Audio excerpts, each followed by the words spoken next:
Because so funny story, the psychic thing, right? Uh-huh. I got arrested on the same day, on the same road, at the same time that I was 2 years prior. No Yes. way. Tell me I wasn't like trapped in like a Bermuda Some kind of matrix triangle of Yeah. like cursing, black magic. I don't know. Yeah. Whoever did some shit on me that day, y'all got me good. Like y'all got me real good. But let me tell you something. I survived. I learned my lesson. I grew. I got sober. It took me a minute. Like it took me a minute, but I learned. Yeah. Like I was a fearless, young, dumb piece of shit that thought I knew everything there was to know. I thought I could beat the system, and I didn't. And now I am so fearful. Like I can't even like relate to that old me anymore. Like it's so disgusting. Like I'm like, wow, like you are so lucky.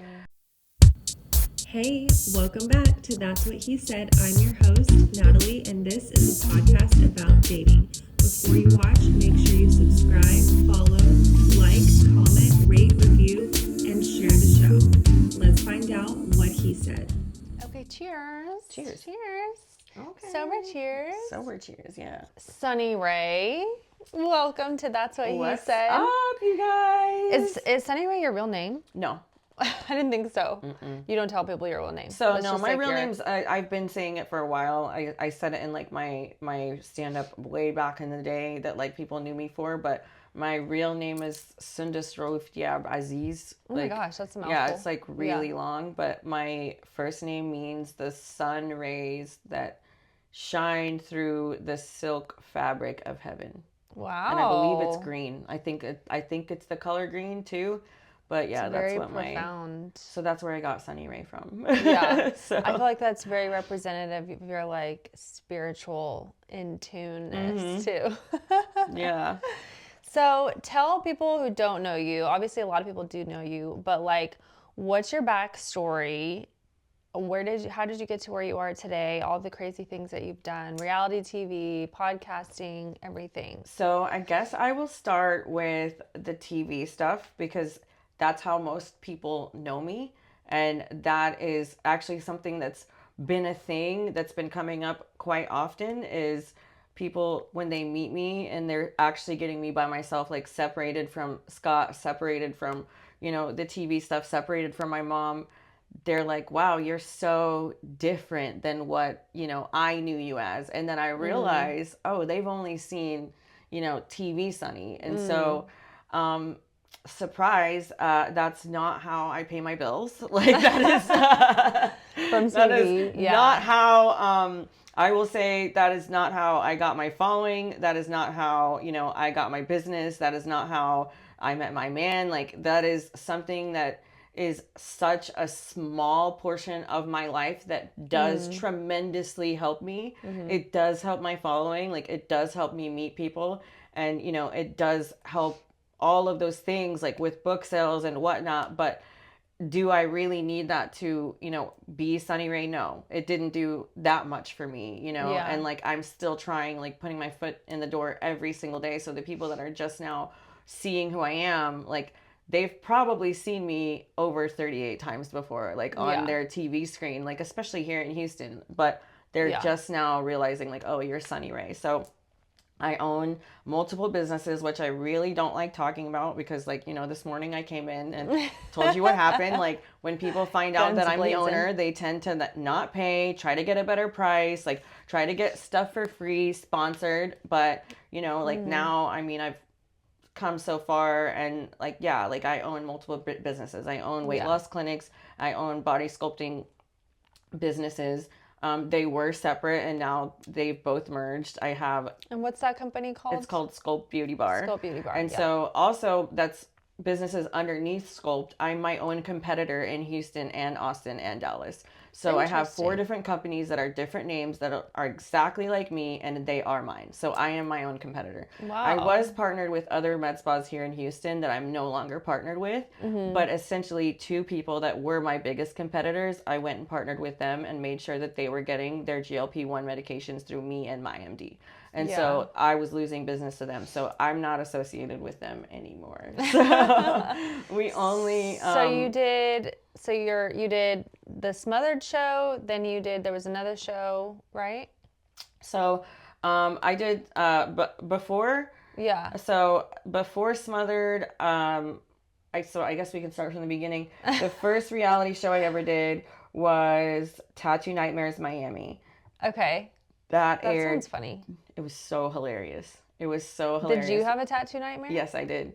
Yeah, I was the tattoo terrorist, and rest in peace, Clint Cummings, because he was my mentor in TV, and he was my mentor that like really helped me get me to where I am. And like I swear, I hear him in my voice every freaking day. Like I hear him, I feel him, and I'm like, man, like I just, it's so crazy to me because when I it was hit like that, meant to be. oh yeah, when I hit that 10-year mark, and I realized like, oh my God, I'm still doing this. You know what I mean? Like, and now I'm like, I've had, you know, a few seasons under my belt. People don't see that because they didn't air, but I've done, you know, a lot of work that never got picked up, that was just a pilot that, you know, and I'm totally breaking the fourth wall rule here, which I really don't care. But I feel like nowadays, like this to me is the same as TV. This is the same as reality TV. We are always being videotaped. What is fourth wall rule? So the fourth wall rule is pulling back the curtain that makes it TV and not real life. And that's essentially like the way that I can like, you know, explain it. But that's like a thing in TV. Like you can't talk about it, blah, blah. You have to pretend the cameras aren't there, you know, whatever. Like, but, you know, this life and world that we live today, we are always being videotaped. I was going to say, always I feel have like your phone. In natural life, you're breaking the fourth wall There rule. isn't like, a day that goes by that you don't pull out your camera and record something. Like if you do what we do, and if you're on social media, like unless you're a hermit crab and you just don't have social at all, or like a Hasidic Jew that only has flip phones, you know what I mean? Because they can only have flip phones, they can't have smartphones. But then you just, even if you're like, so Megan Thee Stallion, she was shot, okay, because of a ring light like yours, similar to yours.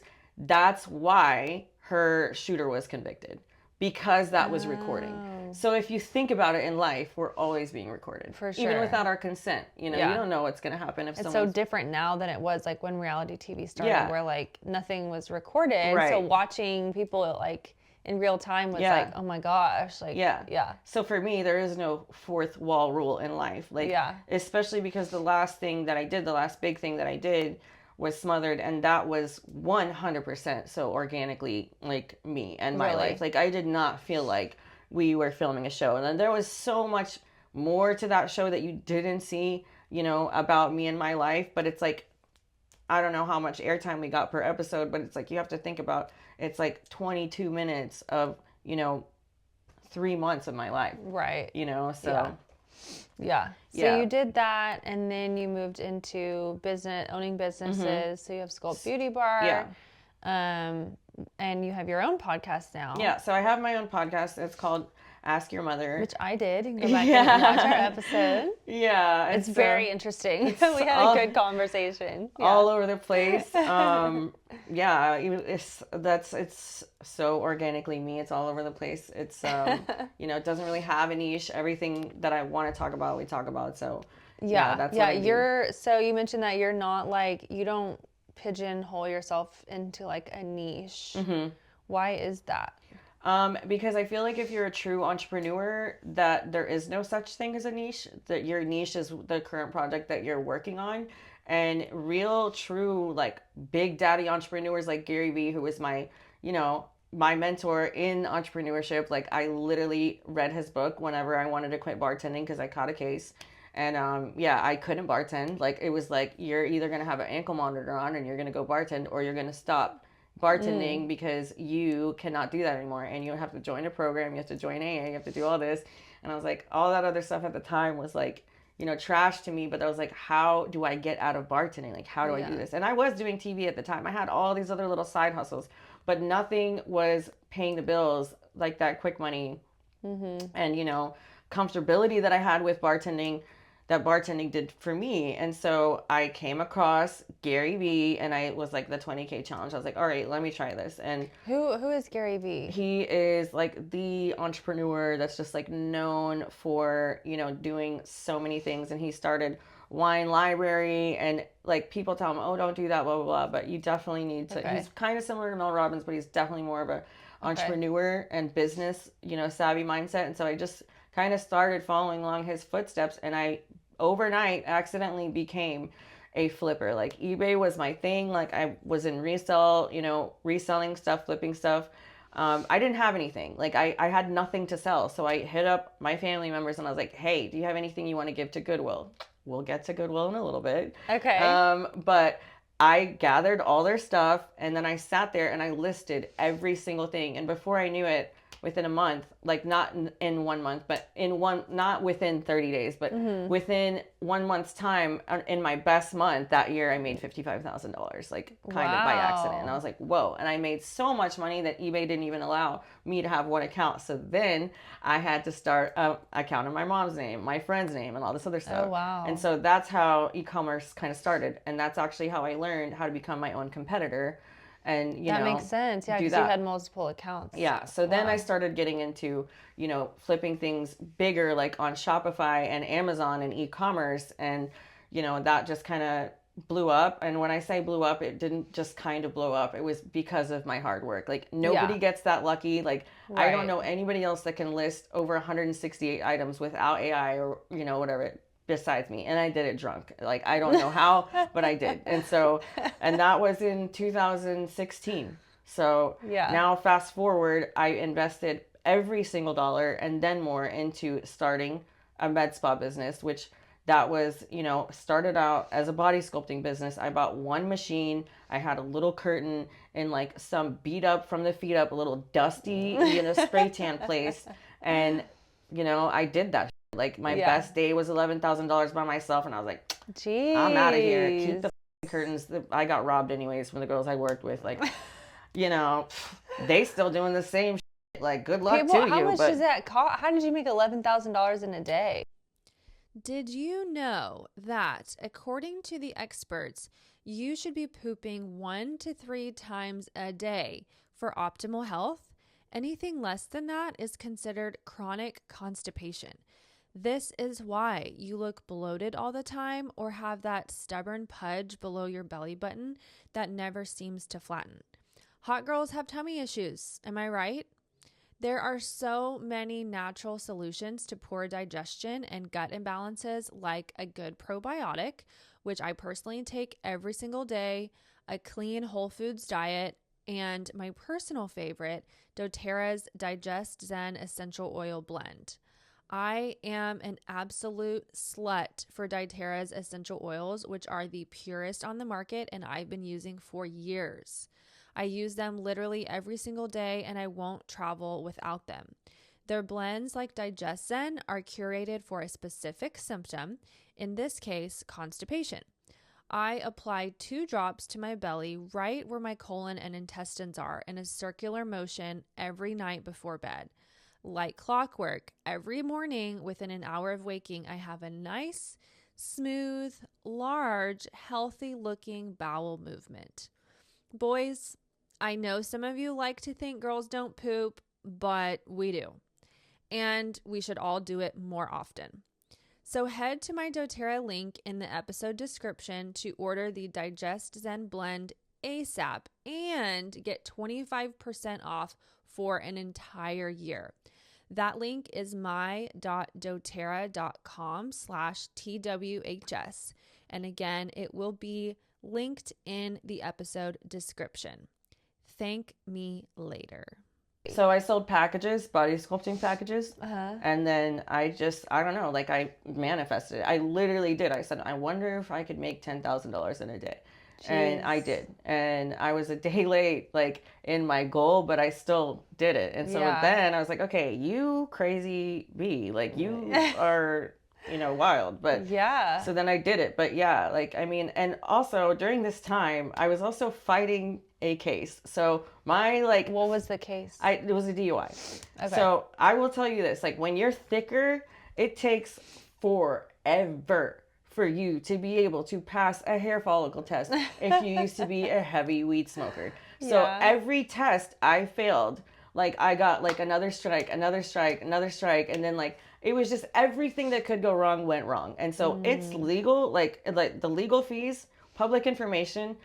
I paid $250,000 for my last, my last DUI. Wow. Because the one before that got dismissed because it was, some crazy brutality case, but it didn't matter because they still saw it as they were like, wait a minute, we just dismissed this other case for you 2 years ago. This is crazy. This is where the psychic stuff comes in. Okay. My mom told me don't go to work. She said something bad is gonna happen. She had a dream that I got arrested, and she said when in the dream I was naked and they like threw me in the jail.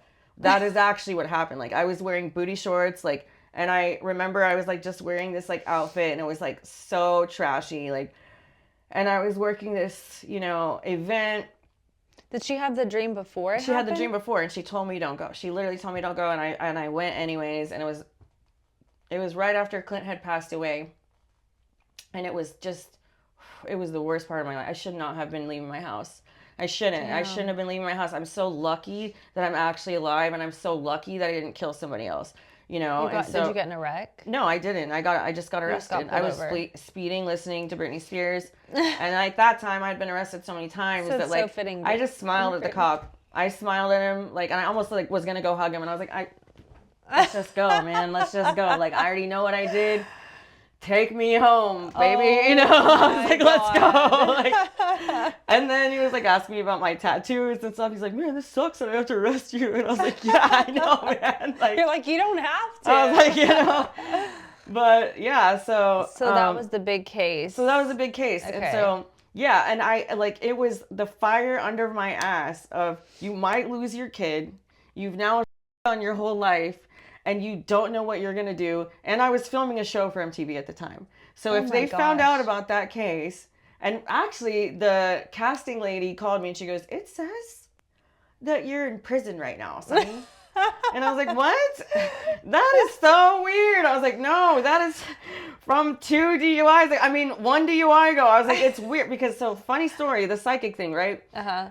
I got arrested on the same day, on the same road, at the same time that I was 2 years prior. No way. Yes. Tell me I wasn't like trapped in like a Bermuda matrix triangle of like cursing, black magic. I don't know. Yeah. Whoever did some shit on me that day, y'all got me good. Like y'all got me real good. But let me tell you something. I survived. I learned my lesson. I grew. I got sober. It took me a minute.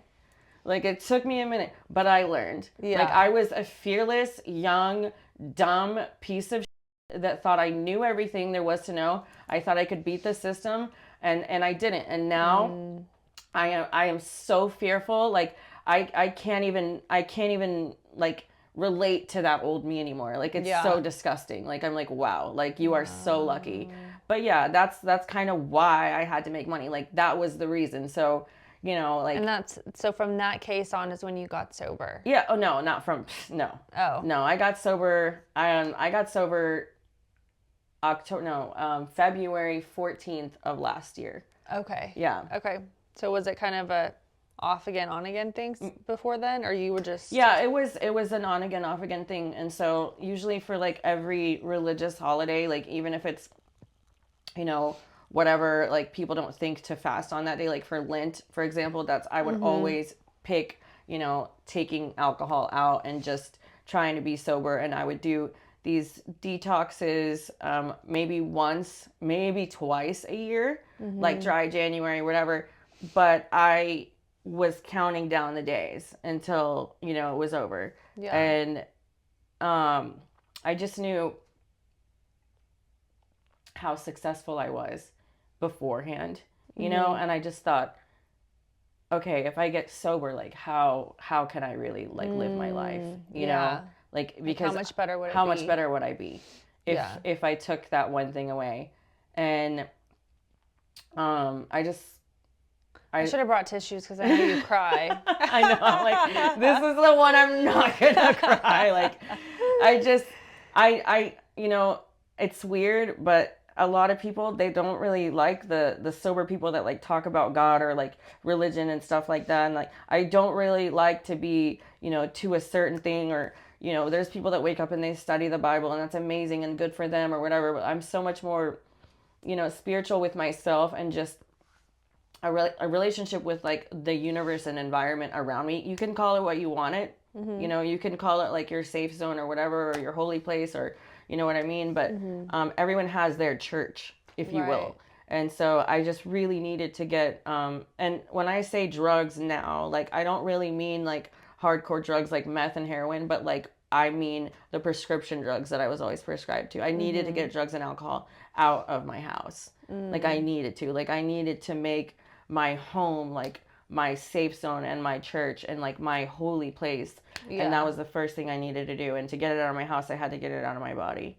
And so, and I prayed for a sober partner, and God gave me Scott. Wow. And he didn't really help me with my sobriety. Like we actually fought about it because he was telling me I needed to be in a program, you know, and he wanted me to do it the way he did it. But what he didn't understand is I had done it that way so many times before, you know, and the law made me do it. Like I legally had to, but I just really had to do it a different way this time. And I don't recommend that for anybody. I don't. You definitely need a support system. You need a program. You need a sponsor. If you're trying to get sober, you need to go to, you know, a sober living facility. Unless you're like somebody like me that's failed a million times over, and like you just know it's your last time, then, you know, don't do it that way. Like, and don't ask me for advice because I cannot help or guide anybody. What did you do that was different this time? Other than not doing like the AA program?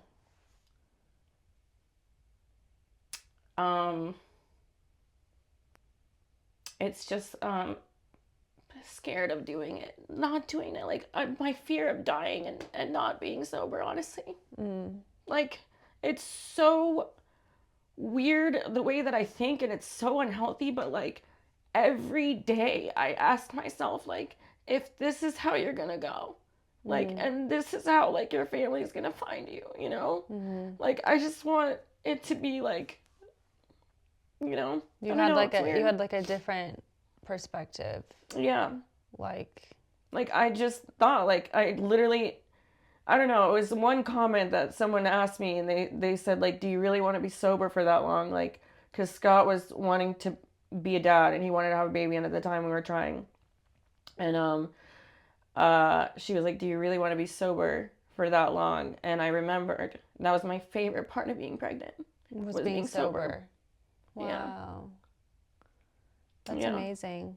That was it, really. Like, it's such a, like, dark thing, but I'm like, I just don't want to die not being sober. Like, I have to be sober when I die, and I don't know when I'm going to die. I don't. Like, and that's crazy. It's the craziest thing to think like that. But when you have so many people that you've known pass away, like, that I still talk to, by the way, like, it's sad, but, like, I've evolved from that. Like, but you still talk to the people that have passed away? For sure. Okay. Yeah, like almost every day. Not all of them, but, you know, not all of them. There's two specifically that I really feel like just sit in my car like all the time. You know, and I'm like, what's up, guys? But you need to start filming that. Yeah, right. My like the CPS will come like knocking on the door, like, hey, we saw your YouTube live. Where's your kid at? You know? But yeah, that's literally what it is. Like, what a way to punish yourself in living. But like, truly, in all honesty, like, everyone's like, oh, don't say that, like, blah, blah. We all die. Like, that is not a thing. Like, we all die. Like, it is, there's no way to escape it. So for me to think like that, I have to think that way and keep a fire under my ass to be motivated. Like, and you know, the jail thing and the prison thing or whatever, it's like either that or like you're gonna die a loser and you're gonna be drunk. So now what? You know, literally, like, I'm so hard on myself, and I'm the hardest on myself than anyone will ever be. But I truly believe that all of these things that happen in my life, you know, every negative thing is because God is like, you can handle it. You have big dreams, so here you go. You can handle it. If you can't handle this, go to your little med spa, sit the f*** down, take your fucking paycheck, and go the f*** home. Because these are your dreams.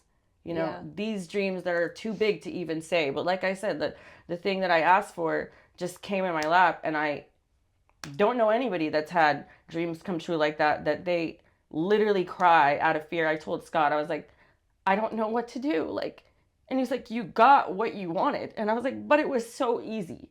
So now I don't know what to do. And he's like, but you do know what to do. You just thought it was going to be a lot harder, you know? So are you talking about your newest project? Okay. The newest project. Yeah, so talk about that. So with the flipping stuff and then reselling and all that stuff. You said you were going to go back to Goodwill. Yeah.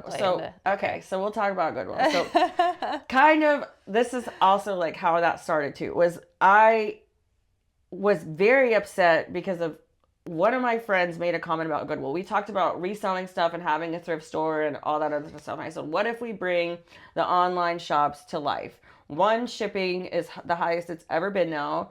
And so two, Goodwill doesn't really properly dispose of their items. So basically they're taking the cream of the crop, which you don't know who's really sorting that stuff. Someone could be sorting and taking everything out they want, all the designer stuff, and keeping the trash, or replacing their junk with the nice stuff and just taking that trash bag and replacing it for something, nicer, which they do. Like, I've worked at nonprofits before. I'm not going to say which ones, but we did that. Like, I was like 13, I was volunteering. We did that. We got to pick, everyone got their first picks. Got the first so pick. Goodwill admits to throwing the stuff away in landfills. And the CEO of Goodwill actually came out a few years ago around COVID time and was reprimanding his donators because he said, you're costing my money, my company millions of dollars because you're donating junk that we can't dispose of properly. So first of all, if you are a nonprofit, what are you even talking about with your donations? Because that doesn't make any sense to me. So are people donating more than what you're getting? So is that, I need to see the numbers of what the hell you're talking about, because the gain is so much greater than the loss, right? So that doesn't make any sense. You should have proper insurance. First of all, the fact that you're making $3 million a year, which I'm probably positive about this. If I go check, he's probably given himself a raise in the past 4 weeks since I've, checked. But why can't you get a shredder, right? And make lawn furniture out of the clothes that you can't use? Why can't you get a shredder and somehow burn it and use that as, possibly wood to fuel something? There's so many things that you can. Now, I don't know the science behind all this. I will have to go look it up. But there are people that take aluminum cans that make pots and pans that will last forever, that don't rust, out of those. Why aren't you doing that? You have $3 million by just yourself, and every single person on that board is a multimillionaire. Every single person on the nonprofit Goodwill board is a multimillionaire. So when I found that out, I got pissed off, and I was like, hold on. There's something we can do, Yeah. And I was like, okay, like, I've already been looking at this idea for a while. Somehow creating like a Build-A-Bear for cancer patients, domestic survivor, like abuse, kids, like something, somehow, like get this stuff. Using like the leftovers. Using the leftovers, creating teddy bears, blankets, pillows, something, doing something for the homeless. What are we doing? Right. You know what I mean? So like, wasteful. So wasteful. So as soon as I said that, I literally drew up, like, so within 3 minutes, like a business plan, found 2 locations, and I was like, all right, cool. I was like, I can do this, you know what I mean? But I can't use like all of my money. Like, I told myself if I was going to start another business, I would not just use all of my money, because that's all I've ever done. And so just like that, I got funding. My client matched me double what I asked. And so she was like, let's do it. And I was like, oh, okay, wait. That's crazy. And then every little like hurdle, I was like, wait, we don't have this. She's like, you have a warehouse full of stuff. You have this one. She's like, you already have this. Da, da, da. And I was like, okay, yeah, you're right. Like, So it's going. Do you want to say what it's going to be?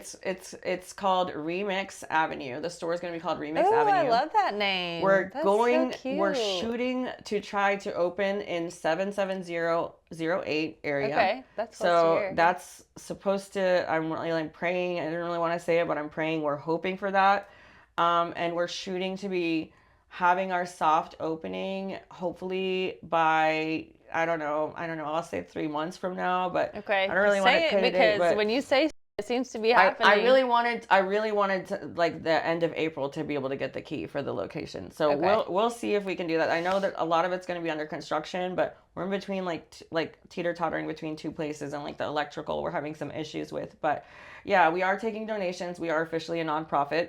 100%. We cannot give a tax exemption as of right now because we still have a pending 501c3. But, so, bless you. It's actually good luck when you sneeze when you're talking about something that's Really? Yeah, I don't Oh know. my gosh. Like Arabic people say shahada shahada. Like I don't really know what that means. Wow, okay. But So I'm blessing you. yeah. Well, I guess because people say like God bless you too, like when you sneeze, so you're supposed to say like God bless you. Yeah. But yeah, cool. So yeah, that's what we're doing. Me and my best friends, Veronica Gomez, and then Stephanie, aka Betty and Angelina, like we all just went in on this and started our nonprofit and got aboard. And so the Rewind Foundation, and then we're gonna have a little area of the store remix too of like the stuff that we remake out of like recycle and remake. Yeah. So yeah, That's so and cool. remix is gonna be my daughter's little portion and little business in there too. So Oh, cute. well, one of the reasons why I wanted to do that too is so my daughter's 13, and at that age they start getting into trouble, you know, and like sneaking out and like wanting to get piercings and stuff like that. For sure. And I asked her like, what is your favorite thing to do? And she said thrifting. And I was like, okay, so that'll give her mom's something not to like cool with her little do. med spa. Like I'm not cool with my book. I'm not cool with my TV stuff. I was like, all right, let's do it. Let's have a thrift store. That's amazing. Yeah. So we're doing. Okay, so then so on the note of your book, because you just mentioned that and left that out, like you literally wrote a book or co-wrote or whatever. Did Veronica help you write this, or she's just on the cover? So so Veronica helped. In the beginning, it was actually supposed to be Veronica's book, and I was going to be the editor that like hid behind the fourth wall or whatever, you know? But then through the process, like she was just like, no, dude, like this is your baby. Like it's our baby. Like it's our thing. She literally in the first like interview we did, she was just like, no, it was like Sunnie. Like she was like, I cannot be the person that takes full credit. Yeah. But she did. Like the first chapter and the last chapter are closer to her than any of the guys in between. Most of the guys in between are pretty much all mine and one other person. Okay, I was gonna ask you a few other people in there, but there's a lot of guys in there that are too, and so like because they're just that crazy, you know. They have multiple. I know chapters. you've dated someone that's like, this can't be one character because it's literally so unbelievable. Yeah. So the Chronicles of John Ho Dating Disasters. Yeah, so it's John Doe, but like it's crossed out with the H. Yeah, kind of like you're scribbling on someone's yearbook. It's literally hilarious, but also like this can't be real. Right. Like some of the, and I made a note because I wasn't sure as I was reading like if they all were your stories or like are these different people's, because there's like common themes. Ask me who and I'll tell you. There's common themes of like, because I'm like, something about this person is like attracting like the same instances to her life. Mm-hmm. So like secrets is a big common theme of people who are like hidden drug addicts, like hiding different huge, like, you know, living a double life. Yeah. So there was multiple guys that were like hidden drug addicts. The one who like almost died in the bed next to you or whoever, was that your story? It was Veronica's. Yeah. Okay. So funny story. But there well, was not funny. like two it's others very sad. that were... But so that first chapter, something happened for like, it was like verbatim me and Veronica, but it was a different guy. And so like, but I knew that guy, and like her guy actually sent her a cease and desist, and I was like, now you just outed yourself that was you, dude. Like, yeah, it was anonymous. So now you're just like straight up saying like, I was John Doe #1, like, and I'm like, we didn't even say that, you know what I mean? But you know, he was obviously high as a kite when he wrote the email, but sure, you know. And then there was the chapter 3, you plus me equals threesome ? Story was freaking crazy.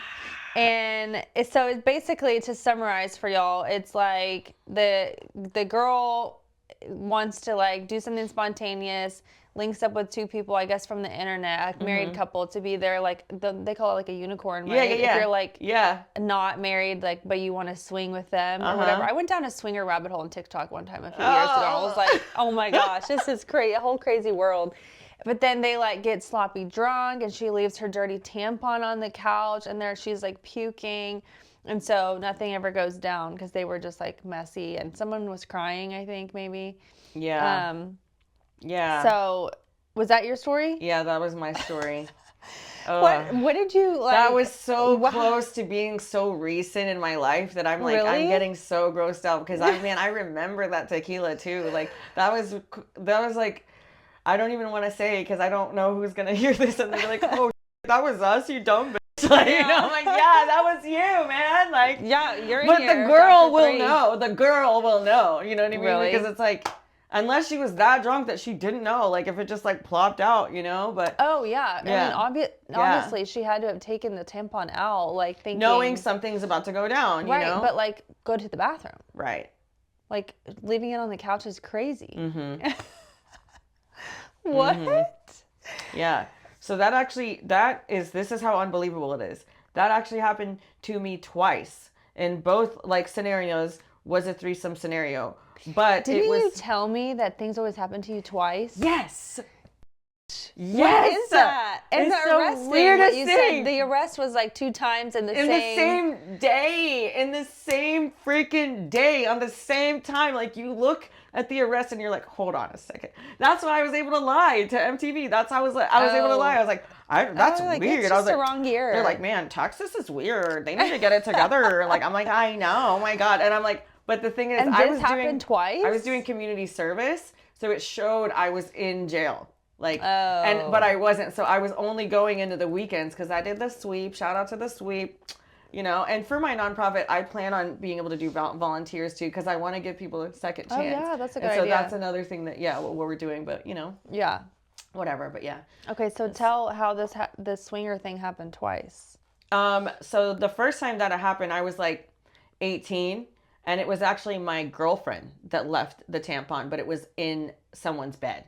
And she was like, yeah, like I had to like take my tampon out and like stick it in, the bed somewhere. And I was like, how come you did that? And I was like, oh no. And then in my brain, this was so long, I could barely even remember this, but like, I'm going to say her name is Jane, but I was like, Jane, they're going to think it was me. Like, and then she was like, no, he's not going to think it was you because y'all were like doing stuff and he knows that it wasn't you. I'm like, yeah, but the person's whose house it was, like, and that's all I cared about. I didn't think about, all I cared about was that they thought it was going to be my tampon. Yeah. And like, you're not worried about the rest of 20 years later, that lives rent free in my head, like every day. I asked this question once when I was doing like fast interviews at a party that I hosted, but do you think that like married couples who are swingers, can you be that way and truly be happy in your relationship? Yeah, I think you can if you are connected to another like something, like another world of some sort. Like if you're like in some kind of like cult or something, you know what I mean? And y'all are just constantly like on peyote, like, you know what I mean? Yeah. Or always on, if you have some kind of substance constantly going into your body and you're just not like, I don't know. I just feel it's a very selfish thing to do. It's a very selfish thing to do. And like at that time in my life, whenever I was like entertaining things like that, it was almost like a comical way for me to pretend that I was healing. You know what I mean? It was another substance to me. Like it was another, and I really truly enjoy pleasing people and making people happy and giving people what they want. And I think that that's one of the reasons why I was like that. But if you are like an OF creator or, a professional porn star, then like 100%, like I think that you can do that. But if you truly want to have, this 100% like power couple type of thing, twin flame type of thing, like soulmate type of thing, then no. Yeah. Like it has to be you and one other person and that's it. It's like having a mom and a dad. Like there is only one. Like you can have a step or whatever. You can have like 2 if your parents are, like gay, like that's different. Like that you know what I mean? But like you can't just have 2 moms that gave birth to you or 2 dads that are There's still only one. It's still only one, and so that's the way I look at it. Now, I changed my mind about that throughout the years. Because I used to think, oh, it's like pets. You love your pets. That's what I used to think. Like, no, it's not like children. That's very different. Yeah. That is very different. And I don't care what anybody says. Pets are children. So like, Yeah. Change my mind Yes, about that. I agree. I agree. Change my mind about that, you know? Like, no, it's not the same. And that's coming from a human parent too. 100%. Yeah. Like, and I will tell you this, like, if me and Scott were ever to break up, it would literally kill me, but I would keep Starla and he would keep Sanchez. It would kill me. It would 100% kill me. And what a piece of thing to say. But like, he, like, that's just how it is in our household. Like, she's my little shadow and that's his son. And he's my son too. But like, I mean, yeah, I would go visit but like maybe we would do a split custody thing, but like, no, that's just how it would be. Like, there are people who do split custody with their animals. Yeah. Their dogs and stuff. Yeah. I mean, they would be in a good home. They would be safe and they would be loved. It would suck, but like, you know, but no, like, shoot. I mean, I have a favorite, dude. Sanchez is bad as That's like, the bad one. Yes. I've seen you post He it. pees on all of my brand new clothes. Like, if it has a tag, Dude, he's like, no. comes in like R. Kelly. And I'm like, dude, what are you doing? You know what I mean? I don't do cats at all. Yeah. Yeah. So. It's because I'm the head of the house. That's why he wants to like, you know? Okay. I want to ask you, I have a good question in here because this is chapter 4. What was this one about? This was the carpenter's closet. Oh, this was another like secret hiding drugs type guy. Yeah. And this is when I started to see like the pattern, and I just wrote down, do you believe in the law of attraction? I'm sure you would say yes. Yeah. And what do you think would attract closet addicts to one's life? Like if you're someone who you keep attracting. Because I was one. Because you were one. 100%. I never even realized that until you asked me that. I would have lied, like if I, you know what I mean. It took me, like that's why I still feel like, and I don't know if anyone else in the sobriety community can relate. Like I don't feel sober enough. Like like when you're a baby, you're not gonna remember when you're 1 and like a few months. Like you're still kind of like, you know, I'm not like, and I don't know. I probably will remember, you know, this point of my sobriety, but like I feel like I drank so much. You know, even before the age of 21, that like I look at it as I'm looking at the gallons that are full, and I'm like, this is how much you had, you know, in that short amount of time, and like you can sober up like overnight, and yeah, it might not be in your system, you know, but it's still like was so close, such a close thing for my life that I still like the more and more, you know, sober I get, or the days that pass, I see more sobriety in my eyes. Like my eyes get more like awake, like my skin is just different. Like, right. And it's just like my hair, like I literally was balding. Like I have like my hair grows so weird now. And I have so many cowlicks because you can see like where my bald spots used to be and like where it's growing back. And so it takes time to heal from that kind of.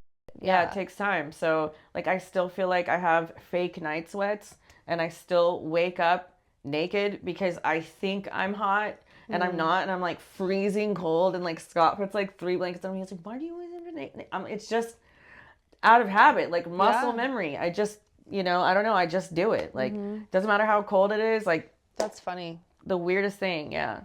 So you're almost like not fully like in your mind transition to being sober, even though you are. Yeah. So I tried, like someone was telling me about like my second book, and they're like, oh, you should do that about sobriety. I was like, no, like I'm not there yet. Like I'm journaling and I'm writing about it, but I was working on a book that I won't say the name of it now, but I'll tell you it later, for 3 years before I got sober, because I was hoping that I would get sober from this book. And a lot of pieces from that book are in that book because it had to do with a lot of those stories from when you were using like the guy that died, and then, you know, the unaliving and all that. Like,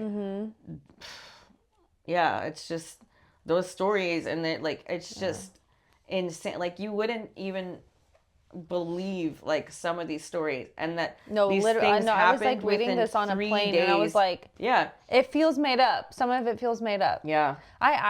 There's some crazy shit's been happening the past like few days, and this guy who basically got caught cheating with me and had a girlfriend of 5 years. Obviously I had no idea, but I caught him and by accident. So it was literally like a total God moment. I like booked the wrong flight home, so I got home early, and then I was like, well, I need to, go get my car wash. So I went to the car wash where his girlfriend works. Are you serious? I swear. And I thought he works there. And so I was like, oh yeah, let me go see him, get my car washed at his business. What an idiot. Idiot. Such a huge idiot. And so he happens to not be there, and she happens to be there. And I'm like, oh, where's so-and-so? And she's like, oh, you know him? That's my boyfriend of 5 years. Oh my God. Yes. So, and you know me at this point, I'm just very straightforward. Phil's like, oh, he's cheating on you. She's like, what are you talking about? I'm like, he's cheating on you. Oh my God. She's like, with you? And I'm like, yeah, girl, with me. And so I proceeded to tell her everything. And she texted me a couple days later because I gave her my number because I was like, he's going to lie. He's going to tell you I'm crazy. He's going to tell you I'm making up. He's going to manipulate you because I'm going to block him. And so he's going to try to keep you around. And that's exactly what happened. And she texted me being like, okay, can you send me like the screenshots, everything? The and receipts. I'm like, I send everything. I send video camera footage from him walking into my house, everything. Because she said that he told her, this is why it's relevant. He told her that I was making everything up, that nothing you were like happened a stalker between us, or something like that I'm delusional, and I was making it up for podcast content. Literally. Stop. Yes. Okay. Real quick, PSA. If you are going to cheat on your girlfriend, don't get someone that is in media. Like, For real. Don't get someone that is doing this. Because this is like, we pray for things like this. Like, I'm sorry, but like, literally, I would not have even had a podcast if so many people didn't tell me you should have a podcast or you should turn the book into a podcast because like, people like, yo, People this like is like the drama. Thank you for the content. What an idiot, though. No, like, when I read that text, I was like laughing out loud. I'm like, I wish I was creative enough to make up this story. Like, I would be working in actual Hollywood making movies, like, because this is ridiculous. At a car wash? Yeah, seriously. She just so happens to be there, like... Yo. Yeah, so, but it reminded me of your book, because I was like, the fact that none of this is made up, because I know you wrote it. Yeah. Yeah, no, it's not. It's crazy. That's crazy to me. Whoa, like you putting your girl where you're putting your new girl.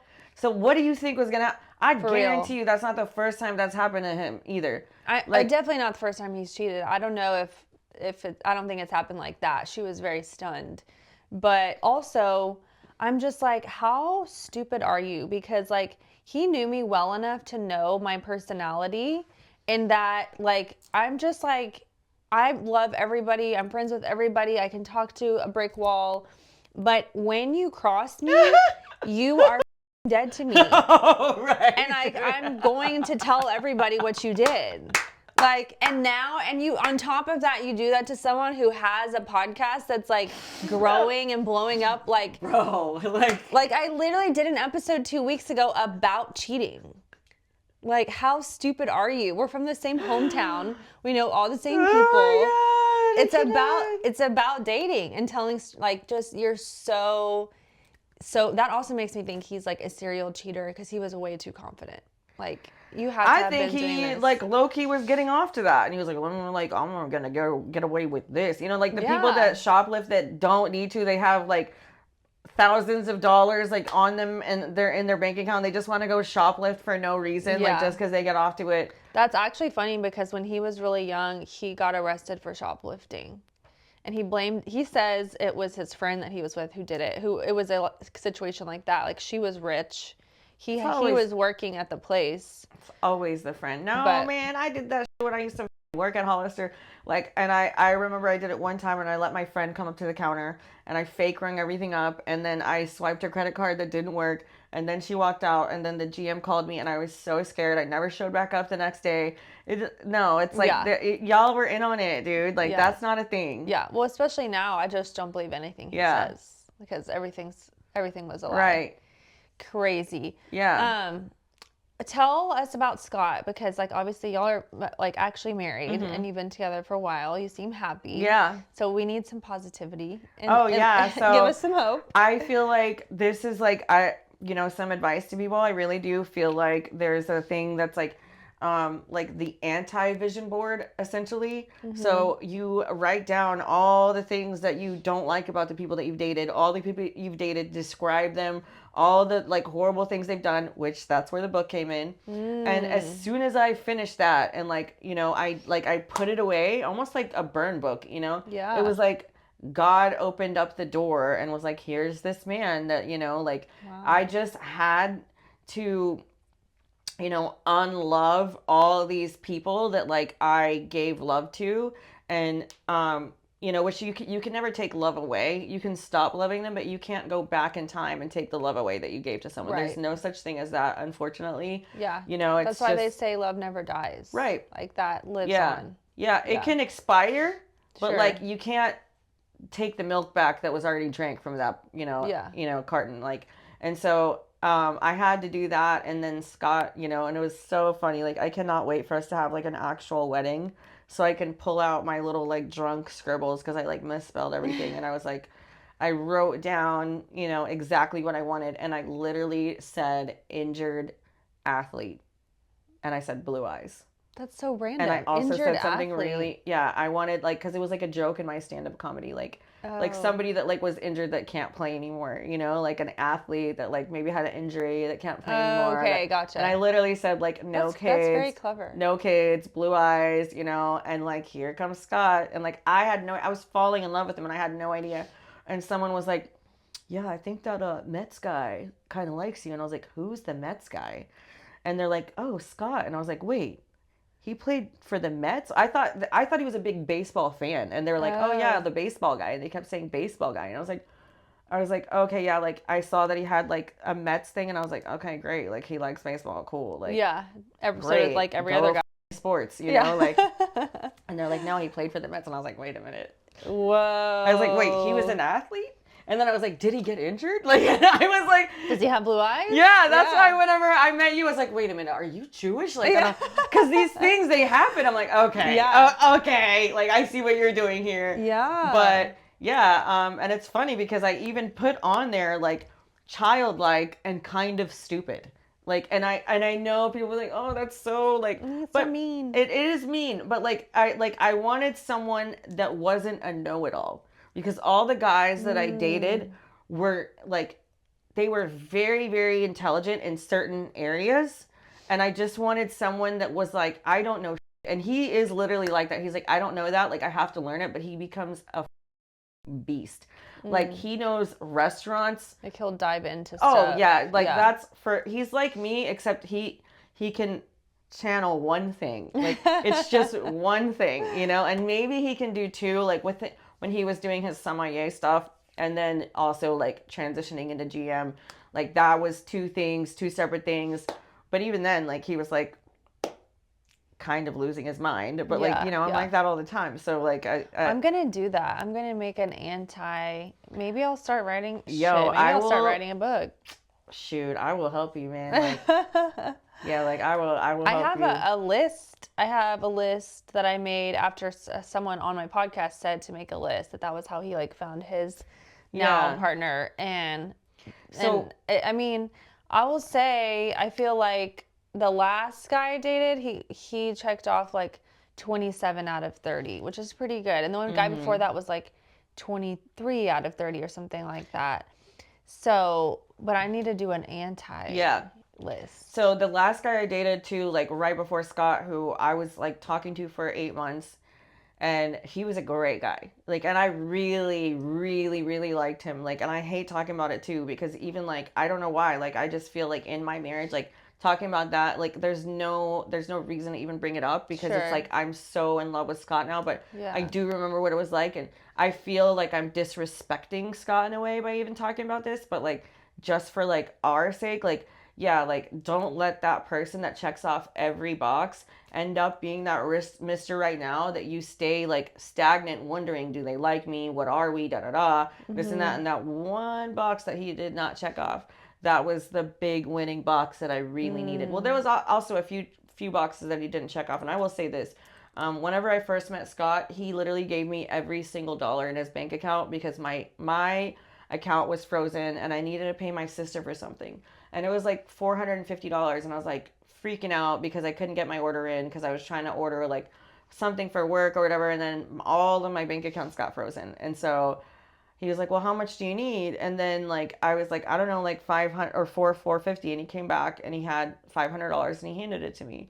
Oh my And God. I was like, this was like before we like, I think we had just kissed. And I was like, okay, like, and I was freaking out about paying him back. And he was like, it's okay. Like, don't worry about it. And then when I paid him back, he was so like happy and pleasantly surprised. And he's like, good. I was wondering, like, I'm glad that you paid me back. Cause I was like, oh, what am I going to do? Like, I might have to pick up some shifts. Like, cause he was bartending at the time. He had just started bartending. Yeah.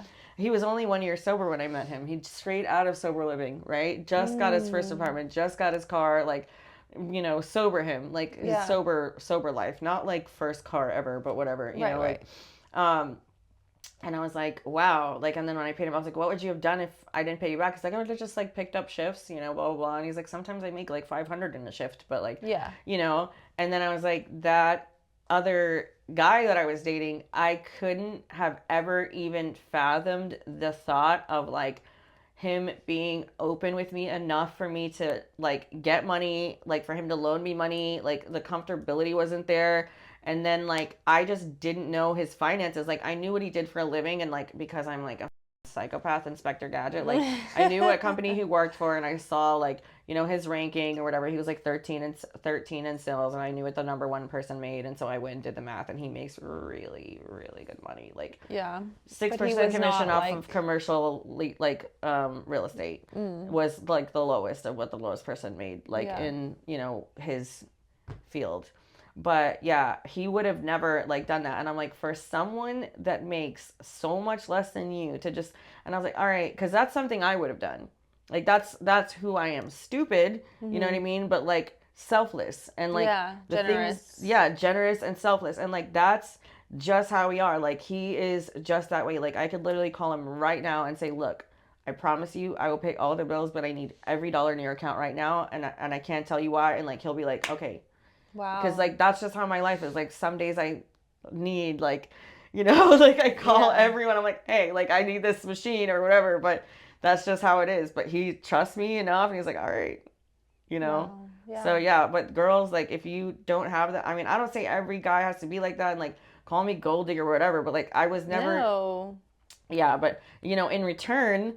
I remembered that. And so like for his birthday, like I bought him a truck and like I make the payment and everything. Like, I mean, TMI or whatever, but like, I don't want girls thinking like, oh, do that. Like you also have to do that for your partner. You might not have to do that financially. You might just do that like out of love. Like a love language could be cleaning the house or doing something else or, you know, cooking all the time, doing meal prep for someone, you know, but like, that's just, you know, what I thought that he needed at the time because he got a new job that was really far and like, you know, I just felt like this is what he needs. And yeah, like we're just like that. We're that way towards each other. And it's, I've never had that ever in my life. I had that for a very short period of time with someone that passed away, but that person that passed was always a little bit unfaithful, like, you know, to me. And I always thought that they were the love of my life. And I was just holding on to that because they died. And I was like, no, that was just the love at that time, you know? Yeah. But even then, like, I'm like, you know, I hate to say this, but like, yeah, you kind of suck. Like, I mean, now I know, like, I talk to like, you know, their ghosts or whatever. Yeah. And like, I know that they know, like, you know, and like, but it's the craziest thing because I never thought this late in my life I would actually find that person. And I really thought that I would be single forever considering, you know, that. And then dude, I was always I feel you. The girl on TV that could never find love. Like every single guy I was on TV with broke up with me, like on national television. And yeah, like everyone agreed and was like, I'd break up with her, fat ass too. You know, but I'm like, bro, like 600-pound life came on before me. Like, what do you want from me? Like, I can't even, I'm not big enough to be on their show. You know what I mean? I'm too small to be on this, like too small to be on this show. Like, what do you want from me, man? Like, you know, like, so yeah. That's amazing. How old are you again? I'm 38. I'll be 39 I mean, October. that's obviously not late in life, but you just thought it would happen earlier, I guess. Well, I just thought after so many people that I was just cursed, and I was single for 7 years, and I just didn't really when I hopped back into the dating game, it was like John Doe after John Doe after John Doe. Just like, what's it going to be this time? Like, like who's going to like steal my car or like leave me for a meth dealer? You know what I mean? When like, and it was like with these guys, people were like, where do you find these guys? On dating sites. They say they're attorneys. Dude. They say they have good credit. They say they own cars. They say they own homes. They lie, okay? Like, They do. Like dating apps and stuff, I am not a huge fan. I know there's success stories, but it's sketchy out there. And on top of that, regular guys lie too. Yep. Like it's nothing. No one is safe. It's all a game. No one is safe. No one is safe. I'm gonna make an anti-manifesting list, or like I don't know what to call it. Yeah, like I mean, I just started my dating. Just start writing my disasters. I literally started calling them. Don't want. Because I didn't want to look at their names anymore, so I started calling them John Does. One, for like legal reasons, but also I didn't want the universe to block if someone had the same name as someone that I dated prior, because it was going to confuse it and be like, no more Aaron's, or like Aaron is bad, and like I guess that's the universe voice. Like she sounds like, Reba McEntire, like. I love Reba and her voice. I do too. No, that's a good point, because then you're just putting like a certain energy on that name. Yeah. Okay. Yeah. Dude, I'm going to do it for real. I'm excited for you. I'm excited for you. I'm going to I'll link your book, your social media, all your stuff I'll link our episode 2 from your podcast in the episode description. But anything else that you want to leave us with? I don't know. I mean, there's so many things. I could talk about so many things, but I will just say stay tuned and, keep watching. Yes. There's a lot to see and there's a lot to hear, even if it's annoying. Like, I don't know why I'll keep coming back. So I'm here and I'm here to stay. No sort of entertainment with you. Yes. Thank you all so much for tuning in to today's episode of That's What He Said. I hope you enjoyed it as much as I did, and I hope you're taking away something valuable that will benefit your dating life. If you're listening on Spotify or Apple Podcasts, please give this show a follow, rate, and review. And if you're watching on YouTube, please subscribe, like this video, and most importantly, comment below, because I want to hear what you said. See you next time.